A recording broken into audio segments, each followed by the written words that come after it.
Information shared on the following program is for general information purposes only. It does not constitute legal, tax, investment, or other advice, nor is it intended to recommend any particular investments, products, or financial instruments. Always seek advice from your financial advisor, attorney, or accountant with regard to investment, legal, or tax questions. Welcome to the only show in the country dedicated to helping savers worry less about money, the Worry-Free Retirement, with your host, nationally recognized retirement specialist and six-time author and fiduciary, Tony Walker.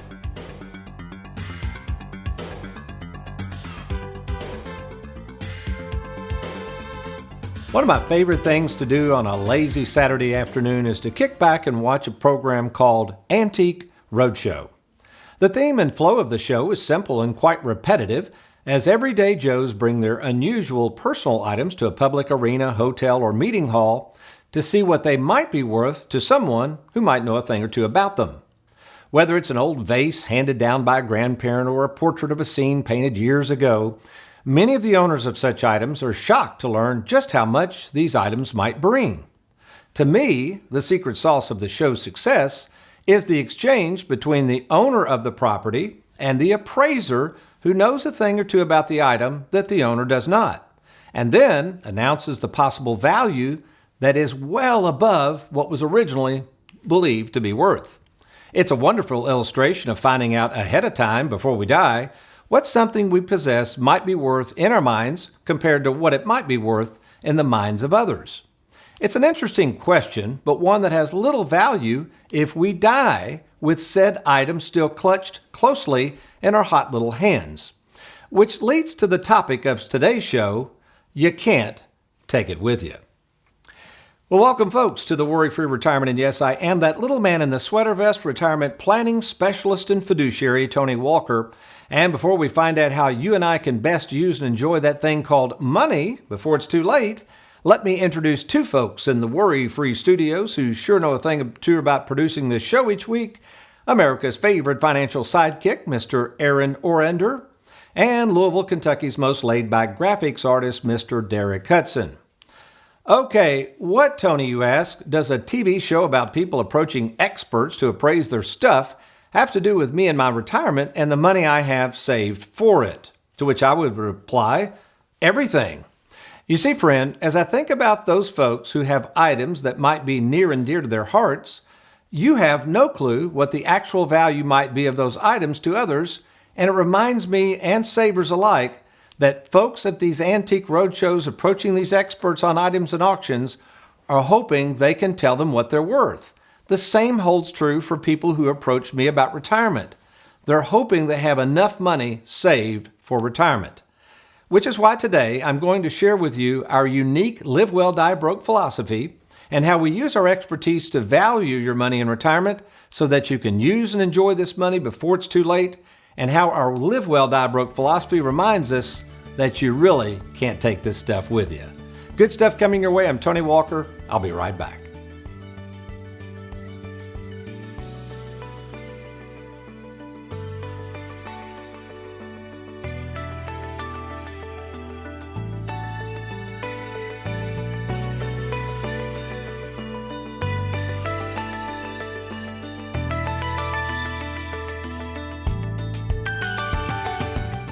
And now it's time for the adventures of Stella, the Black Russian Terrier.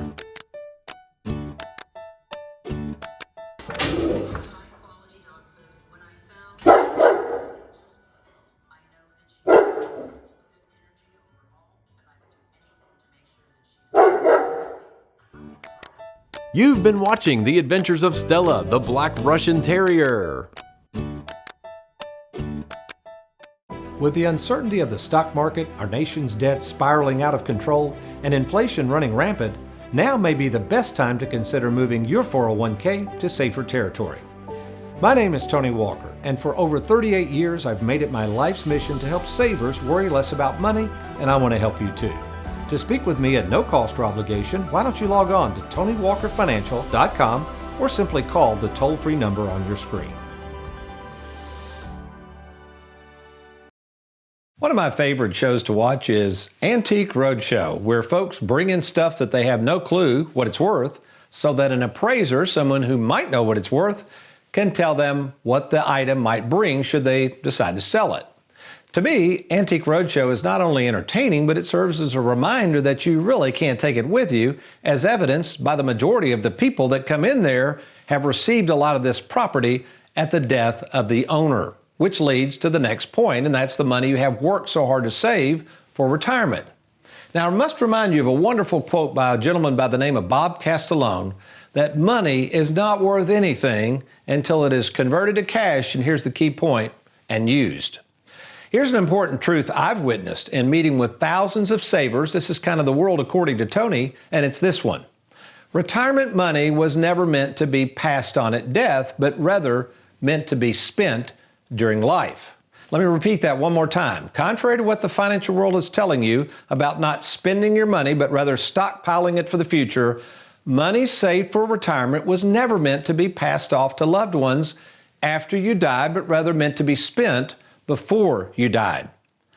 The first ever strategy geared towards saving for retirement was actually created by this fellow in the late 1800s by the name of Otto von Bismarck. It was called a pension, and it was soon implemented to provide lifetime income for the veterans of the Civil War. Simply put, a pension is a promise to pay a person a guaranteed income for the rest of their life, something my granddad referred to as mailbox money. The person receiving the pension, usually one spouse or both, depending on who elects the income, is referred to as the annuitant. If the person or persons die, even if it's shortly after these pension payments begin, in most cases, the pension benefits will cease. In other words, no more income. Nothing is left for the kids. It's gone. Let me show you this. Take a look at this statement provided by Bell South to my grandfather way back in 1979, and notice that he gets $665 per month. Now, underneath that it says for annuitant when payable. The annuitant would have been his wife Hazel had he died first. So in that case, he didn't, by the way, Hazel died first, but let's say Granddad died first, the income would drop to $332 a month. Now, if we take another look at that, I've been looking this thing all over. There is no mention of my mom, their daughter, and my uncle, their son, on this pension statement. That's because when both of them finally passed away, which they have years ago, there was no more income. You got it? Okay. So that retirement that they received was never meant to be passed on after they died. Now, there's a second form of mailbox money or lifetime income for the rest of your life, and that's something called Social Security. Again, when both spouses die, the income from Social Security stops. There is nothing left for the kids at death. Now, all of this changed, though, in 1978 when the government, also employers wanting to get away from these expensive pension plans, and another fella entered the fray, someone by the name of Wall Street, all got together and created something called the 401k plan. Now, up until 1978, the two sources of retirement income for most savers came from pensions, again, which are basically annuities, and Social Security. But today, the 401k dominates the retirement planning landscape with usually no guarantees to offer, no mailbox money, which has led savers to believe that the best thing they can do is not spend their money in retirement from their 401k, but rather put it off till something called the required minimum distribution, which as we record this show in 2023, is now 73 years of age. This RMD is the minimum, let me repeat, the minimum one might want to take and spend. But my question is, why in the world would someone wait until they're 73 to start spending and enjoying this money? Because they've been brainwashed into not spending it. Why? For fear they might one day run out. Folks, this is crazy. And the problem with the 401k is if you could actually take it with you when you die, all you do is saddle your kids with a complicated tool that has this huge amount of taxes that they're going to owe when you die. They're going to inherit. And again, this makes no sense. Oh, speaking of our theme of you can't take it with you, America's favorite financial sidekick stumbled across a fellow who sure thought he could. 71-year-old George Swanson, who died in 1994 and decided to have his ashes placed in the seat of a 1984 white Corvette, listen, and was going to have the whole thing buried and did. Actually, due to the size of the Corvette, they needed a 7x7 16-foot hole to drop him in. Okay, back to this notion of putting off spending your 401k. So let's say you fall for the notion that you might need all of this money one day in the future, so heaven forbid, don't spend it. Just take the minimum distribution prescribed by law at age 73, your RMD. Well, let's play this out to its logical conclusion. What if at the magical age of 73, the two of you are drawing your money out and you have a car wreck and unfortunately both are killed simultaneously? What happens? Well, I'll tell you what happens. Not only did you not enjoy this money you'd worked so hard to save, but now this enormous tax tumor gets passed off to your kids. And here's the key. At what rate? What is going to happen to these taxes in the future, folks? I believe with the deficits, the debt, I think these taxes are going to have to go up. So all that means is more taxes owed on this money by your kids. Folks, you've got this whole retirement thing wrong. Retirement is not seeing how much money you and I can save and stick up on a shelf somewhere and look at it until we die. Retirement is that point in life when you take what you've saved, convert that money into cash, and here's the key, use it and spend it before it's too late. But Tony, you say, I don't have a pension and our Social Security system may not be enough to cover our expenses. What if we spend all of our 401k? What if me or my spouse live a long time? How do we keep from running out of money? Well, assuming you follow our notion of what's called the split IRA concept, you can do both. You can enjoy your money while you're still able to do so without the fear of running out. So here's my thoughts. If you'd like this sound approach to handling your money, using and enjoying your money before it's too late, and obviously if you want to set in place Mailbox Money for Life, do this right now. Log on to TonyWalkerFinancial.com. Take advantage of what we call the free 10-minute fiduciary phone call. It's easy to do, there's no obligation, and you'll be talking to the owner of the company about your situation. Log on now or simply call the number on your screen.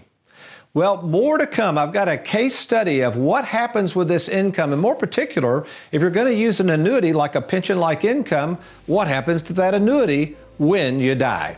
Good stuff coming your way. I'm Tony Walker. You're watching the Worry-Free Retirement. We'll be right back.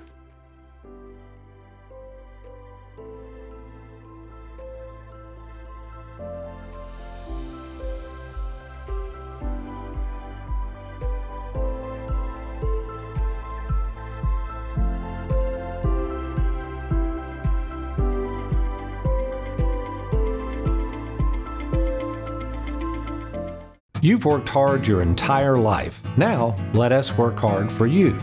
My name is Tony Walker, and if you're looking for a game plan that can provide you peace of mind, look no further. Whether it's rolling over your 401k plan, reducing risk, or just setting up a plan that includes Mailbox Money for Life, we're here to help. To speak with me at no cost or obligation, just log on to TonyWalkerFinancial.com and click on that Let's Get Started button or call the number on your screen. We look forward to talking with you soon. Our Tony in the Trenches comes to us from a 65-year-old widower who recently responded to this show by setting up his free fiduciary phone call, then coming in to visit with me in person. After quickly discovering that he had over $500,000 in an IRA with a broker, and that he also had over $100,000 sitting at the local bank earning about 1% in interest, I asked him the following question. I said, "Sir, why are you not spending any of this money?" To which he replied, "Well, because I feel guilty spending it." After reminding him that he couldn't take it with him and that his kids would be saddled with a huge tax burden at his death, I asked him this question.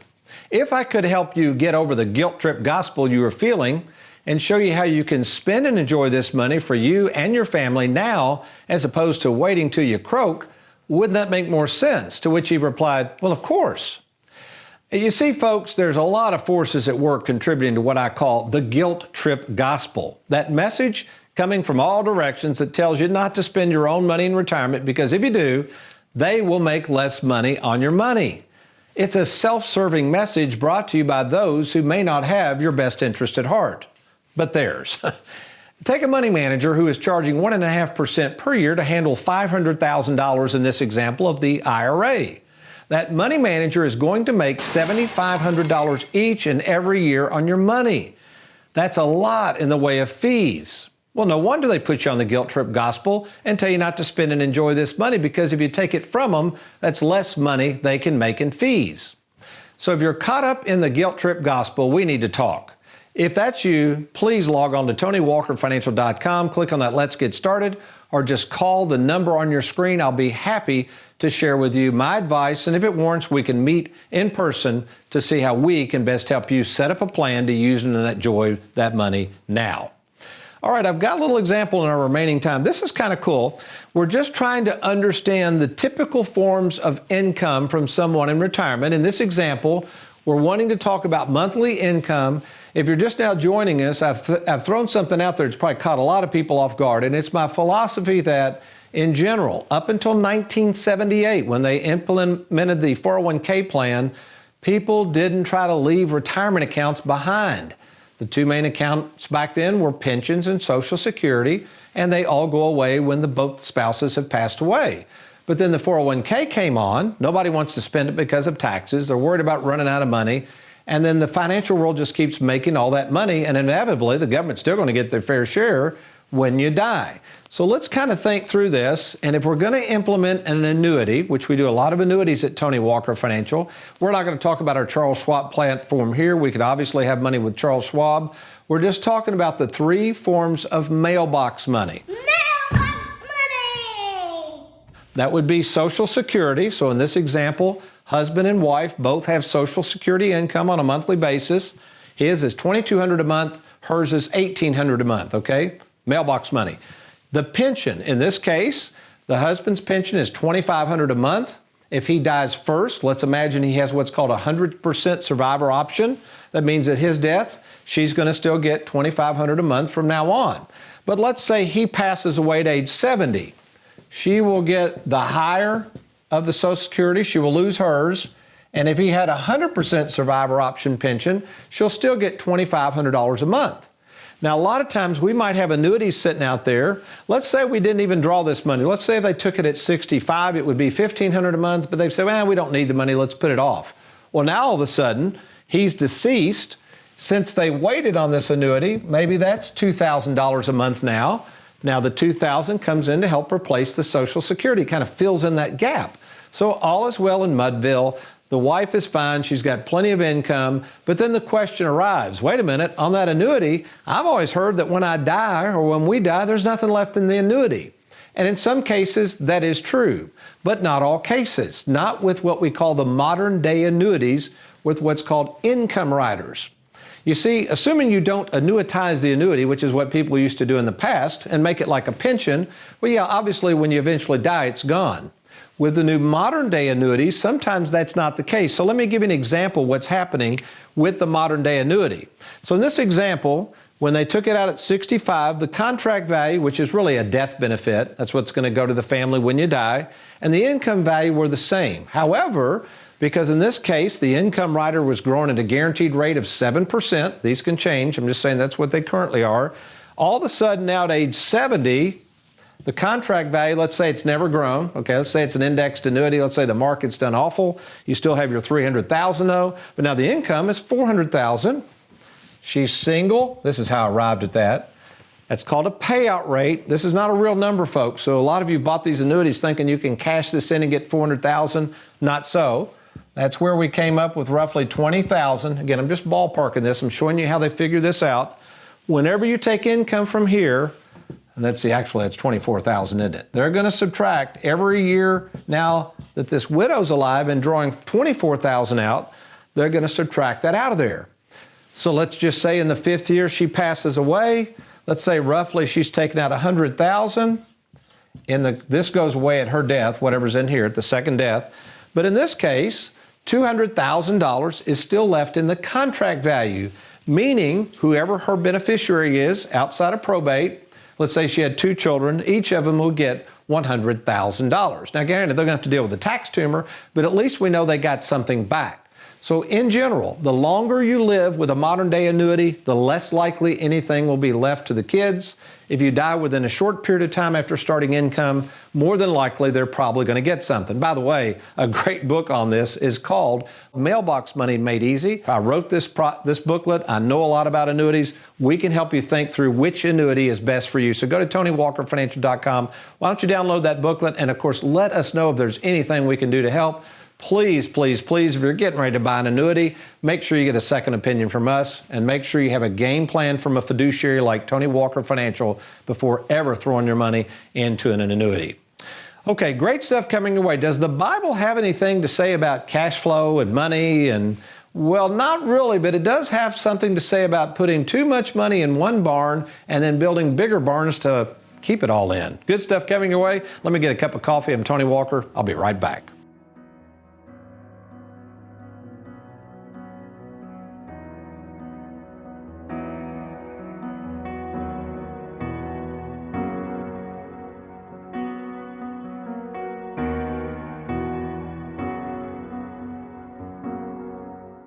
Have you recently retired, been laid off, or offered a pension buyout? Has the company you work for moved, been acquired, or closed its doors forever? And finally, do you have a 401k with a previous employer you'd like to move to safer territory? Then take advantage of this opportunity to move your 401k or lump sum pension to Tony Walker Financial. Let's meet in person to discuss your retirement options. Log on now to TonyWalkerFinancial.com to schedule your free, no obligation appointment.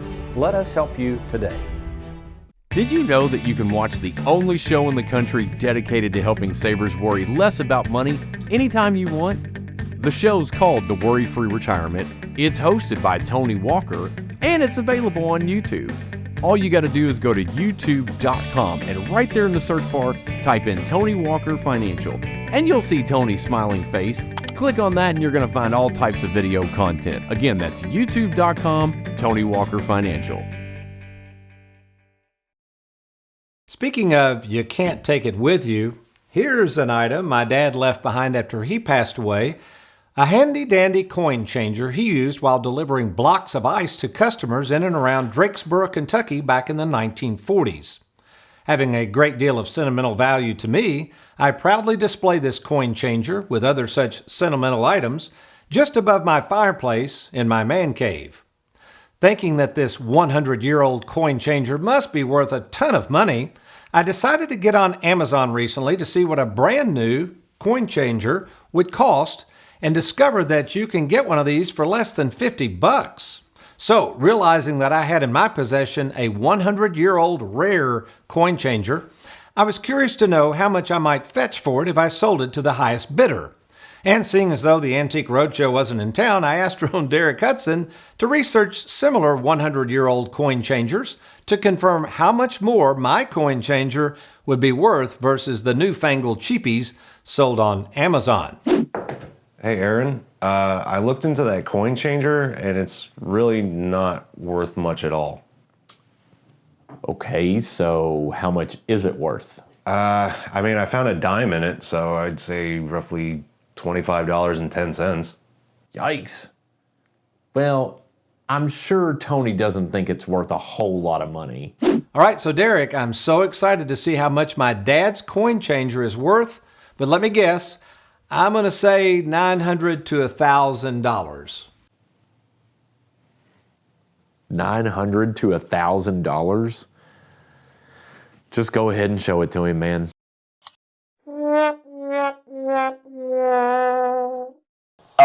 That's too bad. Oh well, at least I know what it's worth, right? Okay, let's turn to the God of the universe for a little help on how we can save for the future, but enjoy this stuff before it's too late. Does the Bible offer any guidance on this dilemma we all face? Well, there's an interesting account where Jesus describes a hardworking saver who is really raking it in, finding himself with more and more money than he knows what to do with. Instead of enjoying his money, he instead builds bigger barns so he can store more of it. As we can see in this particular verse, as the scene plays out, the savers continue to build bigger barns just like this with their 401k plans, stockpiling more and more money for the future. And since most savers I meet don't have a game plan for retirement, They instead rely on the financial world to tell them how much they need before they can comfortably start spending their money. Usually it's based on some goofy and arbitrary number, such as you need $1 million first before you can even spend it. So what does the saver do? Saves until they reach this magical $1 million mark. But then the market crashes, and then they fall back to $800,000. Can anyone say the huge crash in 08 and 09? Or what about the 3 consecutive losses of the stock market between 2000 and 2002? So, savers keep saving and never spending. They keep building bigger barns because that's what they've been told to do until on some magical day in the future, usually at an old age, then they finally get permission from the financial world to spend it. But there's a problem with building bigger barns for the future, and this man soon finds out. We're in verse 20. He finds out that his plans are not God's plans, and more importantly, his timing is not God's timing. That's right. God calls him a fool because on that day, he's not going to get to enjoy anything because of death. You know, the problem of people afraid to spend their money, it still lies in the where. They're trying to figure out where they're going to save this money. And folks, here's the key question. Before working with anybody, it should be, who are you saving it with? A financial world who has a huge conflict of interest in this thing called retirement? You see, whereas Granddad and his buddies enjoyed mailbox money from their pensions and Social Security, savers have been taught to build bigger barns since that's how the financial world makes money, something called other people's money, or OPM. They're using your money while it's with them. That's why they don't want you to spend it.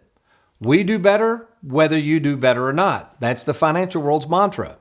And if you're in agreement with me that you really can't take this stuff with you, that the notion of enjoying this money now versus later makes complete sense to you, then we need to talk. So, how do we arrange such a discussion? Well, I'm glad you asked. Well, my name is Tony Walker, and if you've been moved by this program and realize that you've been putting off way too long spending and joy to this money, here's how easy it is for us to start a conversation about our philosophy of the worry-free retirement and live well, die broke. It's called the free 10-minute fiduciary phone call. And all you do is call the number on your screen, and you'll be connected to one of our staff who will check my schedule, set up that 10-minute phone call, and then we will see if we can be of help.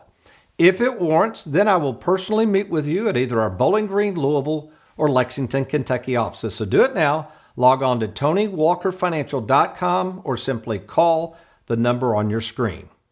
Well, we hope you've enjoyed today's program. We've got so much information to cover that we've decided next week to have another one of these programs on the idea of you can't take it with you, part 2. Good stuff coming your way, but you remember, between now and next week, if all else fails, you be worry-free. Make it a good one.